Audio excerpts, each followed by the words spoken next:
সুপ্রিয় শিক্ষার্থী বন্ধুরা, কেমন আছো সবাই? ভালো তো? হ্যাঁ প্রিয় শিক্ষার্থী, আমিও বেশ ভালো আছি। সেই সাথে আজকের ক্লাসের শুরুতেই তোমাদেরকে নতুন বছরের প্রাণঢালা অভিনন্দন ও শুভেচ্ছা জানিয়ে শুরু করছি। আমি তোমাদের রতন স্যার, সপ্তম শ্রেণীর বাংলাদেশের বিষয় পরিচয় ক্লাস। সবাই নিশ্চয় আজকের ক্লাসের জন্য রেডি হয়ে আছো?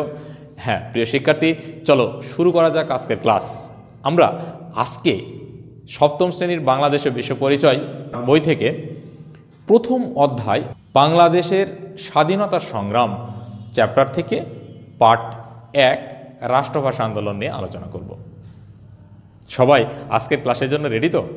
চলো প্রিয় শিক্ষার্থী, তোমরা বুঝতেই পারছো বাংলাদেশের স্বাধীনতা সংগ্রাম অর্থাৎ বাংলাদেশ তারা আজকে যে স্বাধীন জাতি, এই স্বাধীনতা পেতে যে সংগ্রাম বা যে আন্দোলন করেছিল, ঠিক তারই ভূমিকা বা পটভূমি হিসেবে আজকের চ্যাপ্টারের নাম। আর সেই সাথে আরেকটা বিষয় যে রাষ্ট্রভাষা আন্দোলন, দ্যাটস মিন বাংলাদেশের অর্থাৎ বাঙালি জাতির যে ভাষা সেটাকে রাষ্ট্রভাষা স্বীকৃতি লাভের জন্য যে আন্দোলন করেছিল, মূলত সেটাকে বলা হচ্ছে রাষ্ট্রভাষা আন্দোলন। আজকে বাঙালি জাতি বাংলা ভাষায় কথা বলছে, তাদের নিজস্ব একটা দেশ হয়েছে, তাদের নিজস্ব একটা সত্তা আছে, এটা কিন্তু তাদের কাছে একটা বড় পাওয়া। তো চলো শুরু করি কিভাবে আমরা এই অবস্থায় আসলাম।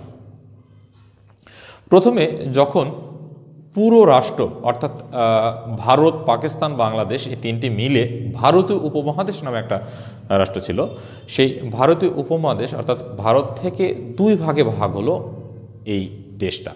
অর্থাৎ একটা হচ্ছে হিন্দুস্তান বা ভারত, আর একটা হচ্ছে পাকিস্তান। আজকের আমাদের এই বাংলাদেশ এবং পাকিস্তানের সমন্বয় যেটা একটা, সেটাকে বলা হচ্ছে পাকিস্তান। পাকিস্তান দুই অংশে বিভক্ত ছিল, একটা পূর্ব পাকিস্তান, পশ্চিম পাকিস্তান। দুই পাকিস্তান নিয়ে এক পাকিস্তান। আর হিন্দুস্তান দ্যাটস মিন রিসেন্ট অর্থাৎ বর্তমানে যে ইন্ডিয়া বা ভারত। তো সেই সময় এই দেশটাকে দুই ভাগে ভাগ করা হয়, ভারতীয় উপমহাদেশকে। 1947 সালের ঘটনা।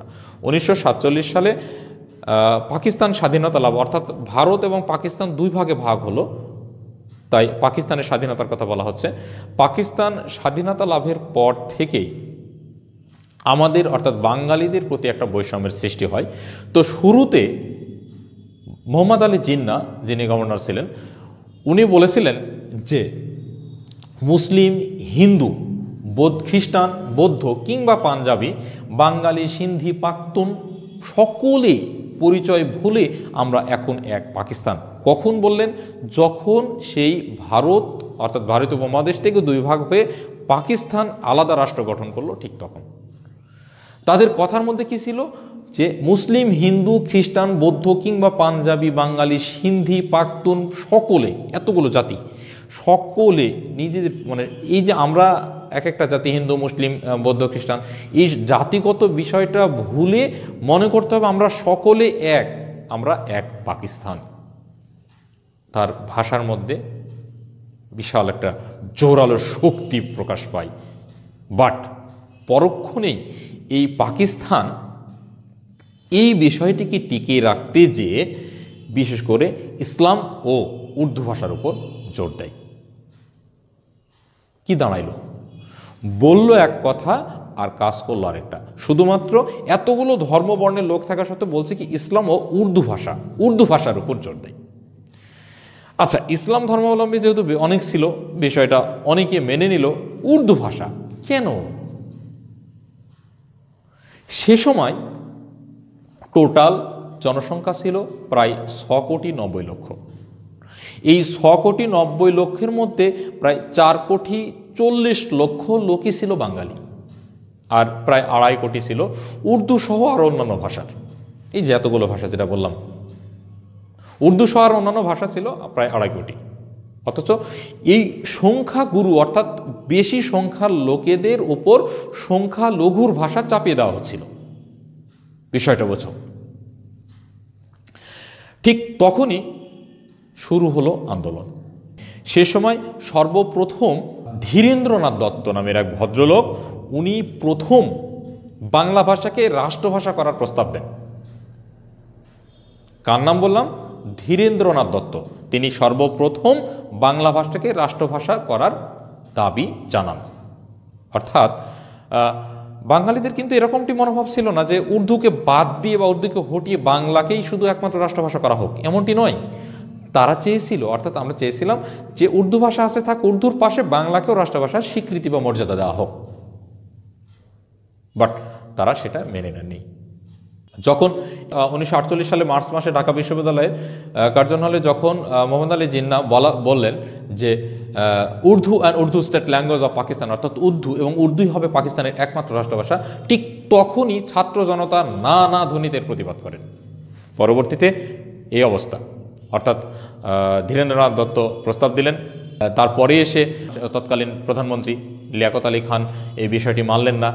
এই পর্যায়ক্রমে আমি তোমাদের মূল বই থেকে কিছু গুরুত্বপূর্ণ বিষয় আন্ডারলাইন করে দেবো, তোমরা একটু রেডি হয়ে যাও। দেখো, পার্ট 1-এ বলেছে 1947 সালে পাকিস্তানের স্বাধীনতা লাভের পর রাষ্ট্রের নীতি ও আদর্শ নিয়ে বিভ্রান্তি দেখা দেয়। এই অবস্থাকে বলা হয় সংহতির সংকট। তাহলে সংহতির সংকট কি প্রশ্ন হতে পারে, সংহতির সংকট কি? এখানে কি দাঁড়ালো? 1947 সালের পাকিস্তান স্বাধীনতা লাভের পর থেকেই তাদের রাষ্ট্রের আদর্শ ও নীতি নিয়ে বিভ্রান্তি দেখা দেয়, আর এই অবস্থাকে বলা হয় সংহতির সংকট। হিন্দু ও মুসলিম দুই পৃথক জাতি, এ দাবি ছিল পাকিস্তান প্রতিষ্ঠার পক্ষে প্রধান যুক্তি। অর্থাৎ পাকিস্তান যখন প্রতিষ্ঠিত হলো যে হিন্দু হিন্দুস্তান আর মুসলিমরা হবে পাকিস্তান, এটা ছিল প্রধান বক্তব্য। তত্ত্বের প্রধান প্রবক্তা ছিলেন জিন্নাহ নিজে, এবং মুসলিম, হিন্দু, খ্রিস্টান, বৌদ্ধ কিংবা পাঞ্জাবি হিন্দু সিন্ধু যে কথাটা বললাম, এই পাখতুন ভুলে সকলে আমরা পরিচয় ভুলে সকলে এক পাকিস্তান, এই বিষয়টি যখন বললেন, অথচ পরক্ষণেই সেই পাকিস্তানের ঐক্যসূত্র তৈরি করতে গিয়ে সকল ধর্মবর্ণ ভাষা বাদ দিয়ে শুধুমাত্র ইসলাম ও উর্দু ভাষাকে হাইলাইট করে বা এইটাকে প্রতিষ্ঠিত করার জন্য তারা কাজ করতে শুরু করলেন। শুধু কি তাই, আমাদের দেশের এমনকি বাংলা ভাষার সমৃদ্ধ সাহিত্য রবীন্দ্রনাথ, মাইকেল, বঙ্কিমের মতো গুরুত্বপূর্ণ সাহিত্যিকদের প্রতি তৎকালীন পাকিস্তান সরকার বৈরী অবস্থান নেন। অর্থাৎ এইরকম সাহিত্যিকদের যদি বাঁচিয়ে রাখেন বা টিকিয়ে রাখেন, তাদেরকে প্রায়োরিটি দেন, তাহলে তো বাংলা আরও উপরে উঠে যাবে। যার কারণে এদের প্রতিও, এত গুণী ব্যক্তিদের প্রতিও পাকিস্তান সরকার তৎকালীন সময় বৈরী আচরণ করেন এনাদের সঙ্গে। এরপরে ডক্টর মোহাম্মদ শহীদুল্লাহ এদেশের অগ্রণী বুদ্ধিজীবী ও সাহিত্যিকরা বাংলা ভাষা, বাংলা সাহিত্য, বাঙালি সংস্কৃতি ও ঐতিহ্য রক্ষায় এগিয়ে আসেন। এ সময়ে ডক্টর মোহাম্মদ শহীদুল্লাহ একটি ভাষণে বলেছিলেন, আমরা হিন্দু বা মুসলিম যেমন সত্য, তার চেয়ে বেশি সত্য আমরা বাঙালি। আমরা হিন্দু কিংবা মুসলিম এই বিষয়টি যতখানি সত্য, তার চাইতে বেশি সত্য আমরা বাঙালি। অর্থাৎ তিনি বোঝাতে চেয়েছিলেন যে হিন্দু, মুসলিম, বৌদ্ধ, খ্রিস্টান নয়, আমরা বাঙালি জাতি, এটাই হবে আমাদের একাত্মতা প্রকাশের অন্যতম মাধ্যম। পরবর্তীতে আরেকটু কথা তিনি বলেছিলেন যে এটি কোনো আদর্শের কথা নয়, এটি একটি বাস্তব কথা। প্রকৃতি নিজের হাতে আমাদের চেহারায় ও ভাষায় বাঙালিত্বের এমন ছাপ দিয়েছেন যে তা মালা, তিলক, টিকিতে কিংবা টুপি, লুঙ্গি, দাঁড়িতে ঢাকবার জোটিও নেই। মালা, তিলক, টুপি, অর্থাৎ মালা তিলক হচ্ছে হিন্দুদের, টুপি লুঙ্গি মুসলিমদের, এই যে এই বিষয়গুলো বোঝাইছে আর কি। এইটা দিয়ে ঢাকবার জো নেই যে আমরা বাঙালি, আমাদের চেহারার মধ্যে এমন একটা ছাপ দিয়ে দিয়েছেন যে চেহারা দেখলেই বোঝা যায় এরা বাঙালি। তাই যে ধর্মেরই হই আমরা সবাই বাঙালি, এই বিষয়টি ডক্টর মোহাম্মদ শহীদুল্লাহ বোঝানোর চেষ্টা করেছিলেন।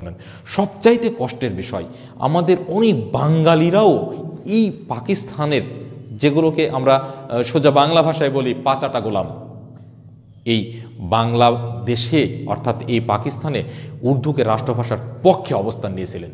এইটা সবচেয়ে বড় কথা, বড় কষ্টের কথা। বাঙালি হয়ে কি করে এই কাজ করতে পারেন? উর্দুর পক্ষে কেন, পাকিস্তানের পক্ষে কেন?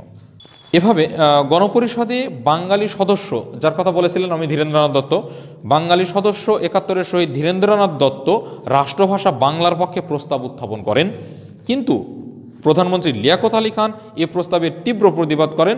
দুঃখের বিষয়, বাঙালিরাও এই লিয়াকত আলী খানের পক্ষে ছিলেন।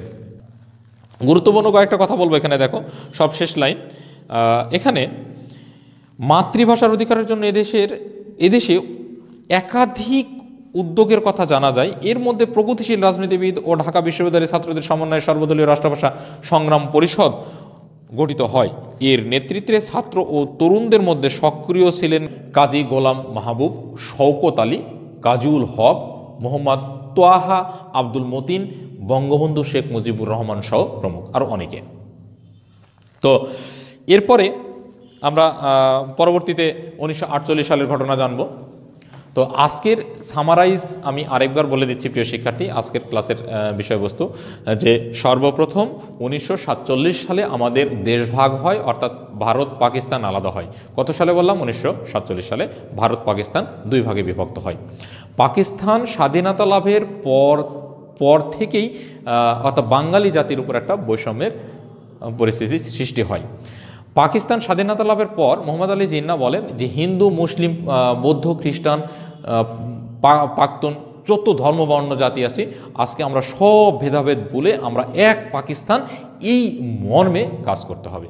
তিনি এই কথা বললেন, অথচ পরক্ষণেই ইসলাম ও উর্দুর উপর জোর দেন, অর্থাৎ তার রাষ্ট্রভাষা হবে উর্দু এবং ধর্ম থাকবে ইসলাম, শুধু এতটুকু, আর বাকিগুলোর কোনো মূল্য নাই। তাহলে কি করে তিনি ওই কথা বলেছিলেন যে মুসলিম, হিন্দু, খ্রিস্টান, বৌদ্ধ কিংবা পাঞ্জাবি, বাঙালি, সিন্ধি, পাখতুন সব ভুলে আমরা এক পাকিস্তান, কিভাবে বলেছিলেন? বিষয়টাই 47 সালে দেশভাগ, পাকিস্তান স্বাধীনতা লাভের পর বাঙালির উপর বিরূপ মনোভাব, বৈষম্য, রবীন্দ্রনাথ, মাইকেল, বঙ্কিমের মতো বড় বড় সাহিত্যিকদের প্রতি বৈরী মনোভাব, তারপরে তোমার সর্বদলীয় রাষ্ট্রভাষা সংগ্রাম পরিষদ গঠন, এই ভাষার বিরুদ্ধে লড়াইয়ের জন্য ধীরেন্দ্রনাথ দত্ত সর্বপ্রথম বাঙালি জাতি হিসেবে বাংলা ভাষাকে রাষ্ট্রভাষার স্বীকৃতি লাভের জন্য প্রস্তাব দেন। তার পরবর্তীতে এসে আরও যারা অংশগ্রহণ করেছিলেন, এর নেতৃত্বে কাজী গোলাম মাহবুব, শওকত আলী, গাজুল হক, মোহাম্মদ তোয়াহা, আব্দুল মতিন, বঙ্গবন্ধু শেখ মুজিবুর রহমান সহ আরও অনেকে। আজকের ক্লাসের সামারাইজ এতটুকু। তো প্রিয় শিক্ষার্থী, আশা করি তুমি বা তোমরা আজকের ক্লাসের সারমর্ম নিশ্চয় বুঝতে পেরেছো। আর এতক্ষণ আমার সঙ্গে থাকার জন্য তোমাদের সকলকে অসংখ্য ধন্যবাদ। আগামীতে তোমরা এই ক্লাসের অর্থাৎ পার্ট 1-এর যতটুকু পড়াইলাম আমি, অর্থাৎ আমি তোমাদেরকে আরেকবার দেখিয়ে দিচ্ছি যে পার্ট 1 অর্থাৎ পার্ট 1 তোমার 1 পৃষ্ঠা এবং 2 পৃষ্ঠা সম্পূর্ণ, 1 পৃষ্ঠা ও 2 পৃষ্ঠা সম্পূর্ণ এতটুকু, আর বাকি অংশ নেক্সট ক্লাসে আলোচনা করব। এতটুকু পরে 10টি এসকিউ তৈরি করবা, এসকিউ 10টি, ওকে করে আমার হোয়াটসঅ্যাপে গ্রুপে পোস্ট করবা, আমি দেখে দিব। তো ভালো থেকো প্রিয় শিক্ষার্থী বন্ধুরা, আবারও দেখা হবে পরবর্তী ক্লাসে। ধন্যবাদ সবাইকে। অবশ্যই পিতামাতা গুরুজনের কথা মেনে চলো, ধর্মীয় রীতিনীতি ও বিধিবিধানগুলো মেনে চলো। আর কোনো প্রশ্ন থাকলে অবশ্যই আমাকে নক করবে। Thank you.